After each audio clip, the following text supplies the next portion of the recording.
اعوذ باللہ من الشیطان الرجیم بسم اللہ الرحمن الرحیم قل ان صلاتی و نسکی و محیای و مماتی للہ رب العالمین صدق اللہ العظیم و صدق رسولہ النبی الکریم ان اللہ و ملائکتہ یصلون علی النبی یا ایہا الذین آمنوا صلوا علیہ وسلموا تسلیما اللہم صلی علی سیدنا و مولانا محمد معدن الجود والکرم وآلہ وصحبہ وبارک وسلم۔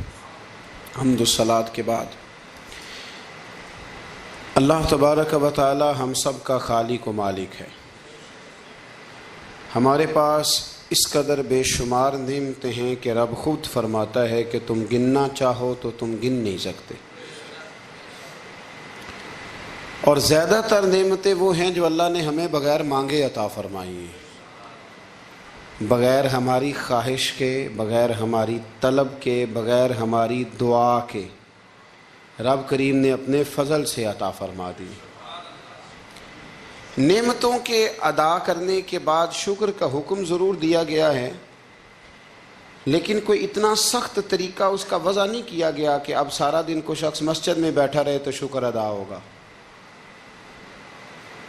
اب اس کو یہ نہیں کہا گیا کہ تمہیں آنکھیں دی ہیں تو 2000 نفل پڑھو ایک آنکھ کے لیے، نہ یہ فرمایا گیا ہے کہ تمہیں اب زبان دی ہے تو تم اس طرح کرو، پہلے اس کے لیے 20,000 نوافل ادا کرو، 100 قرآن مجید ختم کرو۔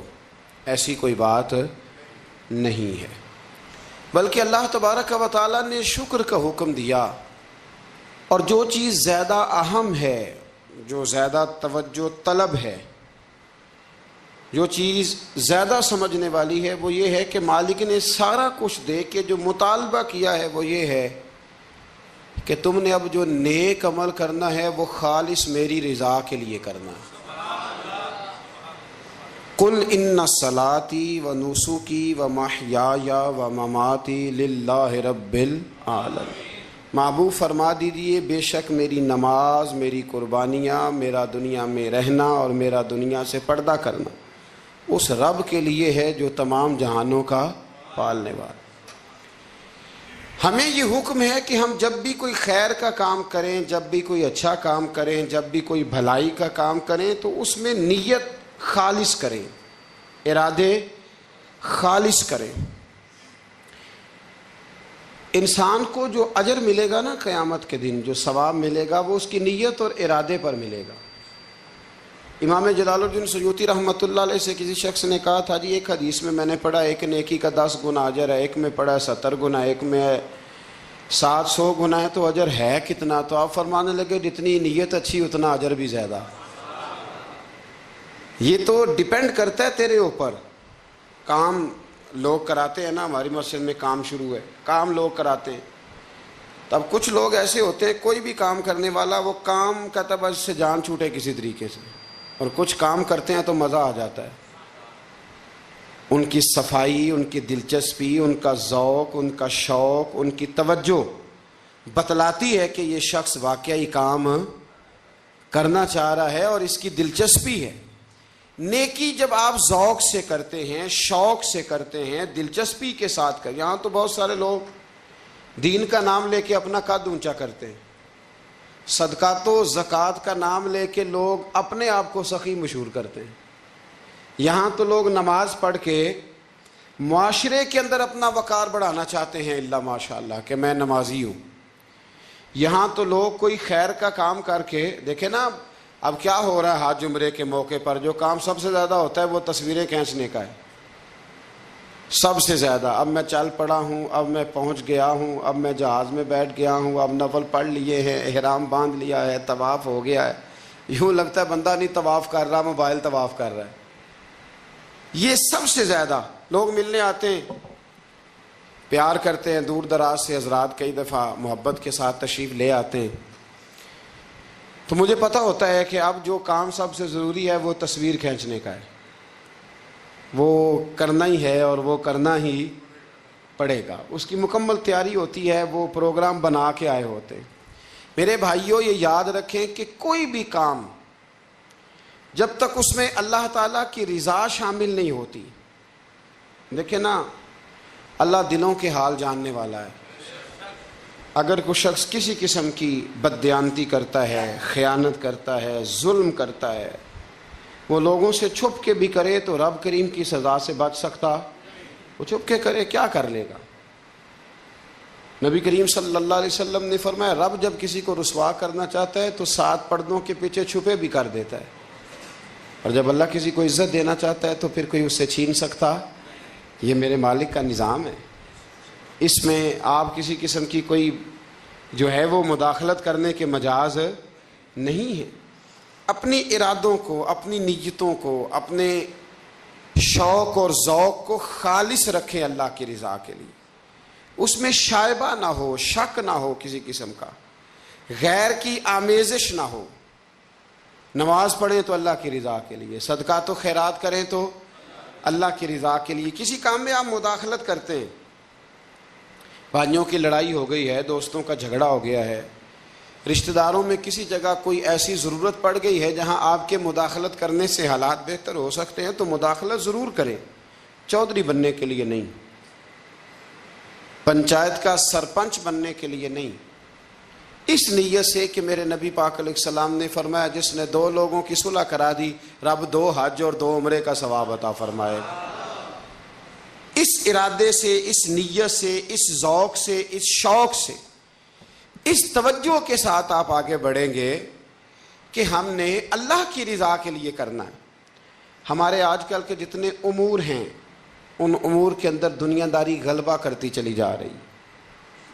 ہر کام میں دنیا داری کی آمیزش ہو جاتی ہے، نہ چاہتے ہوئے بھی، نہ ارادہ کرتے ہوئے بھی، بہت ساری جگہوں پہ. اور دنیا داری اتنی غالب ہو گئی ہے کہ دنیا ہی دنیا نظر آنے لگ گئی ہے. دنیا ہی دنیا، یعنی کوئی چیز کیمرے کی آنکھ سے چھپ نہیں پا رہی، کوئی بات ایسی نہیں جس پر لوگوں کی نظریں نہ ہوں. کوشش کریں.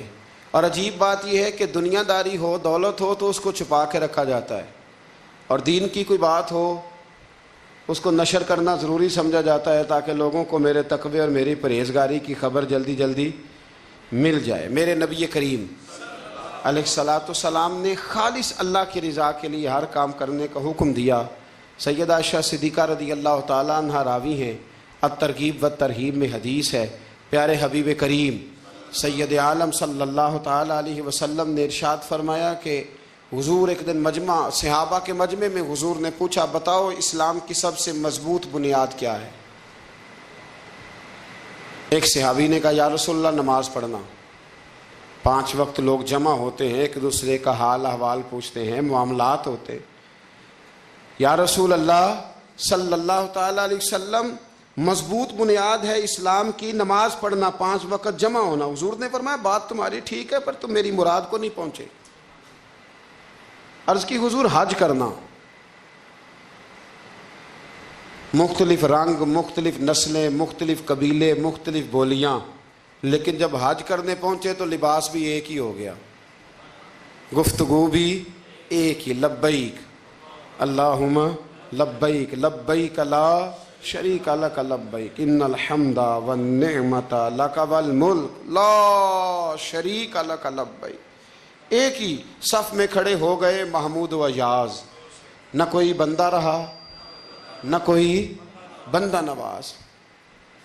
نبی رحمت سید عالم صلی اللہ علیہ وسلم سے عرض کی حضور یہ حج جو ہے نا اس میں بڑی یکسانیت ہوتی ہے، ہر رنگ ہر نسل کا آدمی ایک تسبیح کے دانے کی طرح ایک جگہ پہ پرو دیا جاتا ہے تو لگتا ہے یہ اسلام کی مضبوط بنیاد ہے. محبوب فرمانے لگے بات تمہاری ٹھیک ہے پر تم میری مراد کو نہیں پہنچے. عرض کی حضور پھر زکوٰۃ، صدقات، خیرات اسلام کی مضبوط بنیاد ہے. کیوں؟ وہ اس لیے کہ غریب امیر کو دیتا ہے، امیر غریب کو دیتا ہے، اور غریب امیر سے لیتا ہے تو ایک رشتہ بنتا ہے، ایک تعلق بنتا ہے. محسن کا اور احسان مند کا بڑا گہرا رشتہ ہوتا ہے، بڑا ایک دوسرے سے پیار کرتے ہیں، ایک دوسرے کو چاہتے ہیں، ایک دوسرے کے لیے اچھے جملے بولتے ہیں، ایک دوسرے کے لیے ہمیشہ ان کے جذبات ٹھنڈے میٹھے اور اچھے ہوتے ہیں. تو لگتا ہے یہ اسلام کی مضبوط بنیاد ہے. حضور فرمانے لگے بات تمہاری ٹھیک ہے اور تم میری مراد کو نہیں پہنچے تو پھر صحابہ عرض کرنے لگے حضور ہماری رعایت فرما دیں، پھر ایک رحمت کی نظر کر دیں، آپ ہی بتا دیں اسلام کی مضبوط بنیاد کیا ہے۔ تو محبوب فرمانے لگے اسلام کی مضبوط بنیاد ہے اللہ کی رضا کے لیے کسی سے محبت کرنا۔ کس کی رضا کے لیے؟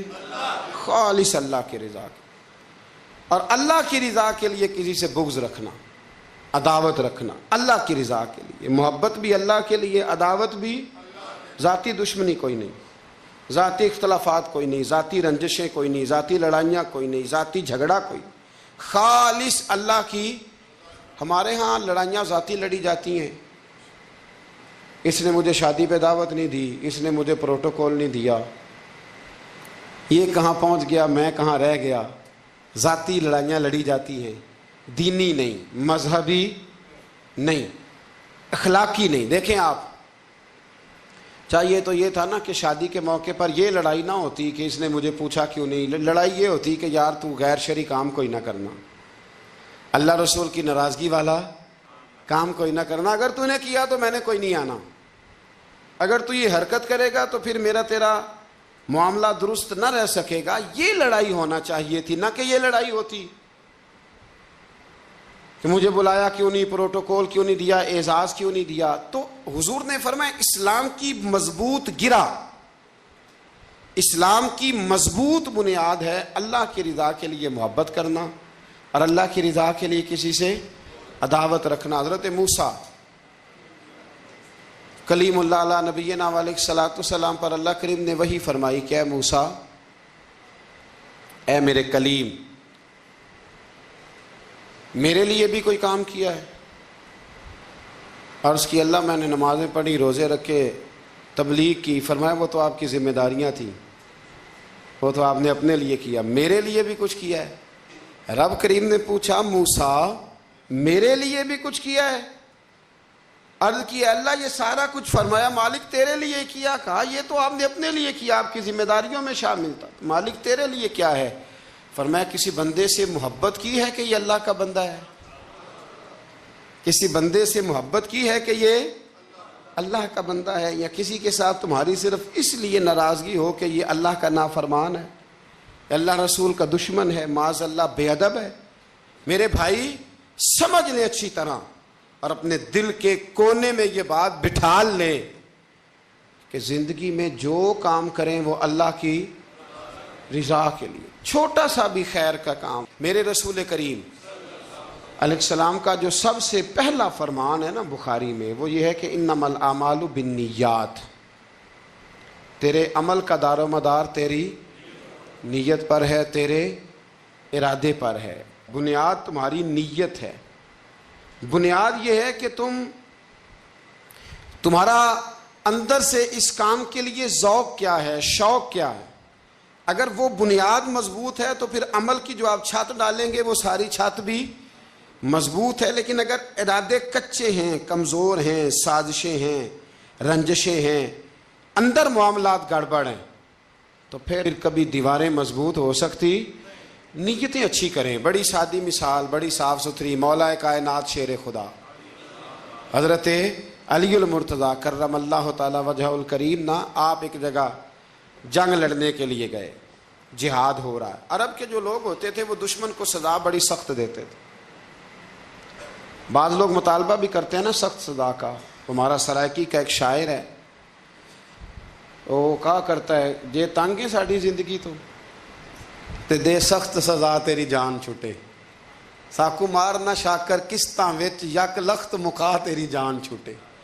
عرب کے لوگ نا سخت سزا دیتے تھے، سخت، وہ اذیت دیتے، کبھی انگلی کاٹ دیتے، کبھی ہاتھ کاٹ دیتے۔ مختار سقفی نے جب امام علی مقام رضی اللہ تعالیٰ عنہ کے قاتلوں کو قتل کیا تو زیادہ تر کی گردنیں نہیں کاٹی تھی، بلکہ اس نے ہاتھ پیر کاٹ کے لوگوں کو جنگلوں میں پھینک دیا تھا، تڑپ تڑپ کے لوگ مر گئے۔ اسلام اس اذیت کا قائل ہے۔ اہل عرب اذیت دیتے تھے، بلکہ دشمن جب نڈھال ہو کے گر جاتا تھا نا تو اس پر گھوڑے دوڑا دیتے تھے، گھوڑے دوڑ جاتے تھے اس پر، لاشیں مسک کر دیتے تھے، ناک کان آنکھیں نکال ڈالتے تھے، ٹکڑے کرتے تھے وجود کے، اذیت دیتے تھے۔ تو جب کوئی آدمی کسی کے نرغے میں آ جاتا تھا نا، قابو میں آتا تھا، تو اس کی خواہش ہوتی تھی کہ میں مارنے والے کو غصہ دلاؤں تاکہ مجھے جلدی مار دے، اذیت نہ دے، تکلیف نہ دے، مجھے جلدی مار ڈالے، جلدی قتل کر ڈالے۔ یہ ان کا مزاج ہوتا تھا، رویہ ہوتا تھا۔ حضرت مولا علی شیر خدا کرم اللہ تعالی وجہ الکریم دشمن پر غالب آ گئے۔ جب غالب ہوئے تو اس نے معاذ اللہ حضرت علی پر تھوک دیا۔ کافر تھا، اس کا ارادہ یہ تھا کہ میں حضرت علی کو غصہ دلاتا ہوں تاکہ یہ مجھے جلدی مار دے، لیکن اسے نہیں پتا تھا یہ علی ہے۔ اسے نہیں خبر تھی کہ یہ جو خمیر ہے نا، ان کی تربیت مدینے والے محبوب نے فرمائی ہے۔ یہاں جو چمک دمک ہے اس کا رنگ ساری دنیا سے نرالا ہے، انوکھا ہے، شاندار ہے، وزادار ہے، کمال ہے۔ کہا حضرت علی پر معاذ اللہ میں یہ کام کرتا ہوں تاکہ وہ جلدی قتل کر دیں گے، لیکن جب اس نے مولا علی کی طرف یہ نازیبا حرکت کی تو حضرت علی نہ تلوار چھوڑ کے پیچھے ہٹ گئے۔ توجہ کرنا، رزلٹ دیکھنا، مولا علی پیچھے ہٹ گئے اور فرمانے لگے جا تو آزاد ہے۔ وہ کہنے لگا میں آزاد ہوں، کس طرح، کیسے؟ تو حضرت علی فرمانے لگے میرا تیرا ذاتی جھگڑا تو کوئی نہیں نا، نہ تو نے میری زمین پہ قبضہ کیا، نہ میرا مال لوٹا، نہ میری عزت پر ہاتھ ڈالا۔ میرا تیرا جھگڑا اللہ کی رضا کے لیے، خالص اس لیے کہ تو اللہ کی نافرمانی کر رہا، خالصتاً اس لیے تیرا اور میرا یہ جھگڑا ہے۔ باقی جہاں تک تعلق اس بات کا ہے کہ اب تو نے میری ذات شامل کر دی، اب تو نے مجھے تکلیف دے دی، اب تو نے مجھے اذیت میں مبتلا کر دیا، تو حضرت مولا علی شیر خدا فرمانے لگے اب ذات آ گئی ہے میری بیچ میں، اب میری ذات بیچ میں آ گئی ہے، اب اگر میں تجھے قتل کروں گا تو لگے گا میں نے اپنے ذاتی غصے میں قتل کیا ہے، لہٰذا اب معاملہ یہ ہے کہ میں تجھے آزاد کرتا ہوں، اب تو چھٹی کر سکتا ہے، جا سکتا ہے، دوبارہ کبھی میرے ہاتھ آئے گی تو دیکھی جائے گی۔ مولا کائنات نے اسے چھوڑ دیا، لیکن وہ حضرت علی کا غلام بن گیا، وہ غلام بن گیا۔ کہنے لگا علی اب سمجھ آئی ہے کہ دین کتنا شاندار ہے، دین کتنا اعلیٰ ہے، دین کی قدریں کتنی پاکیزہ اور کتنی حسین ہیں، اور کتنا منور ہے محبوب کریم کا دین، آپ مجھے کلمہ ہی پڑھا دیں۔ گویا جو بندہ تلوار سے فتح نہ ہو سکا وہ مولا علی کے خلوص سے فتح ہو گیا، حضرت علی کے خلوص سے، للہیت سے، اللہ کے ساتھ جو ان کا رشتہ تھا اس رشتے کی برکت سے وہ آدمی فتح ہو گیا۔ میرے بھائی ہمارے معاملات کے اندر للہیت ختم ہوتی جا رہی ہے، خلوص نہیں رہا، کرامتیں ہیں، کہانیاں ہیں، داستانیں ہیں، الزامات ہیں، جھوٹ ہے، فریب ہے، فراڈ ہے، بڑا کچھ ہے۔ اگر نہیں ہے تو خلوص نہیں ہے، اگر نہیں ہے تو ہمارا اللہ اور اس کے رسول کے ساتھ رضا والا معاملہ نہیں ہے۔ کسی چیز کو اس کی حقیقت کی بجائے ہم تصورات کی دنیا میں جا کے، خیالات، توہمات اور افواہوں کی دنیا میں جا کے اس کو قبول کرتے ہیں۔ یاد رکھو جن لوگوں کی زندگیاں اللہ کی رضا کے لیے تھیں وہ لوگ بڑے اچھے تھے، بڑے خوش بخت تھے، بڑے خوش نصیب تھے، انہیں بدر کے میدان میں گردنیں کٹانے میں بھی بڑا ہی مزہ آیا تھا انہیں۔ آپ دیکھیں نا احد کے میدان میں جانے دینے میں بھی انہیں بڑا مزہ آیا۔ جب آدمی میں خلوص ہوتا ہے تو اس کے لیے جان قربان کرنا بھی آسان ہو جاتا ہے، لیکن جب خلوص نہیں ہوتا پھر گفتگو ہوتی ہے، پھر باتیں ہوتی ہیں، پھر داستانیں ہوتی ہیں، پھر کہانیاں ہوتی ہیں، پھر لب و لہجہ ہوتا ہے، پھر منصوبہ سازی ہوتی ہے، پھر ہیلے بہانے، پھر سغرے کبرے جوڑ کے لوگ کہانیاں اور داستانیں بناتے ہیں۔ خلوص اور للہیت کے ساتھ اللہ کی بارگاہ میں جھکیں، عبادتوں کا، ریاضتوں کا، تلاوتوں کا جتنا اللہ ہمیں موقع دیتا ہے اس میں خلوص شامل کرنے کی کوشش کریں، للہیت شامل کرنے کی کوشش کریں، اللہ کی رضا شامل کرنے کی کوشش کریں۔ میرے نبی رحمت صلی اللہ تعالی علیہ وسلم نا حضرت معاذ ابن جبل کو جب یمن کے لیے روانہ کرنے لگے تو رسول پاک علیہ السلام نے بڑی نصیحتیں فرمائیں۔ ان نصیحتوں میں درد بڑا تھا، کیوں؟ اس لیے کہ حضور نے انہیں بتلایا تھا کہ جب تم واپس آؤ گے تو میری تمہاری ملاقات نہیں ہوگی، تم میری قبر سے گزرو گے، اکھاں جدوں میٹیاں زمانہ مینوں روے گا۔ ਆਪਣਾ ਤੇ ਆਪਣਾ ਬੇਗਾਨਾ ਮੈਨੂੰ ਰੋਵੇਗਾ। ਜਦੋਂ ਨਾ ਮੈਂ ਦਿਸਿਆ ਮੈਖਾਰਾਂ ਨੂੰ ਮੈਖਾਨੇ ਵਿੱਚ, ਜਾਮ ਟੁੱਟ ਜਾਣਗੇ ਤੇ ਮੈਖਾਨਾ ਮੈਨੂੰ ਰੋਵੇਗਾ।